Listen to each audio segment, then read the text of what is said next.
NDM में मुल्क में जारी सैलाब की तबाहकारियों के हवाले से नई रिपोर्ट जारी कर दी है। रिपोर्ट्स के मुताबिक 28 अफराद लुकमाए अजल बन चुके हैं और ये भी आपको बताएं कि मजमूई तादाद अब 1061 तक पहुंच चुकी है और 28 अफराद मजीद लुकमाए अजल बन चुके हैं। मुल्क भर में सैलाब की तबाहकारियां जारी हैं। इसी पर बात करेंगे। नुमाइंदा दुनिया न्यूज़ कमरुल मुनव्वर हमारे साथ मौजूद हैं। जी कमर, बताइएगा नई रिपोर्ट्स के हवाले से। जी एनडीएमई की जानिब से एक नई रिपोर्ट जो है वो जारी की गई। गुज़श्ता 24 घंटे के दौरान मज़ीद 28 अफराद जो हैं वो जाँबाक हुए हैं इस सैलाब की जद में आके। और इस हवाले से ये जो रिपोर्ट जारी की गई इसमें ये बताया गया है कि पूरे मुल्क में आज़ाद कश्मीर में 4 अफराद ऐसे हैं जो तुग़यानी के बायस जो हैं वो जाँबाक हुए, जबकि गिलगित बल्तिस्तान में 2 और खैबर पख्तूनख्वा में सबसे ज़्यादा 16 अफराद ऐसे हैं जो इसमें जाँबाक हुए हैं, जिनकी लाशों को जो है वो निकाल लिया गया। सिंध में 2 अफराद के बारे में कहा जा रहा है कि उनकी भी वो भी इस तुग़यानी के बायस जो है सैलाब की नज़र हो गए हैं। ताहम एनडीएमए की रिपोर्ट के मुताबिक अब कुल मरने वालों की तादाद जो थी वो 15 जून से लेकर अब तक जो सैलाबी रेले आए, 15 अगस्त से लेकर अब तक के जो सैलाबी रेले थे उनमें 1061 अफराद जो हैं लुकमाए अजल बने हैं। इसके अलावा बहुत सारे रोड्स ऐसे हैं जो अभी भी 4 मुख्तलिफ शाहराएँ, बड़ी शाहराएँ हैं जिनके बारे में कहा जा रहा है कि वो मुकम्मल तौर पर डैमेज है और उन पर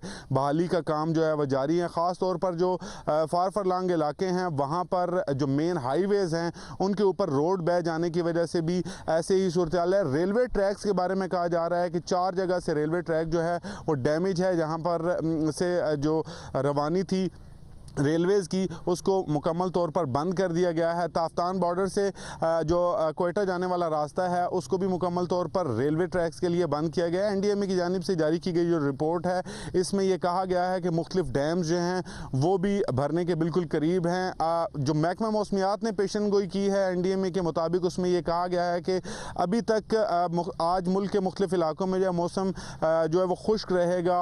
ताहम कुछ इलाके हैं ऐसे हैं अपर दीर और इस तरफ के जो इलाके हैं वहाँ पर जो है बारिशें हो सकती हैं, जिसके बायस मुख्तलिफ इलाके जिसमें दरियाए कुनड़ और दरियाए सवात जो है वो शामिल है, यहाँ पर तुग़यानी जो है वो आ सकती है। इस हवाले से एनडीएमए ने तमाम मुतलका इदारों को दोबारा से ये हिदायत की है ताहम रेस्क्यू का जो ऑपरेशन है वो भी शुरू किया गया है, जिसमें ना सिर्फ रेस्क्यू के इदारे बल्कि पाक फ़ौज के लोग जो हैं वो भी एनडीएमए के साथ मिलकर बहाली का काम कर रहे हैं। कुछ ऐसे इलाके हैं जहाँ पर जिस तरह कोहिस्तान का इलाका है, कहा जा रहा है कि वहाँ पर मुकम्मल तौर पर अभी तक रेस्क्यू की टीम्स जो हैं वो नहीं पहुंची।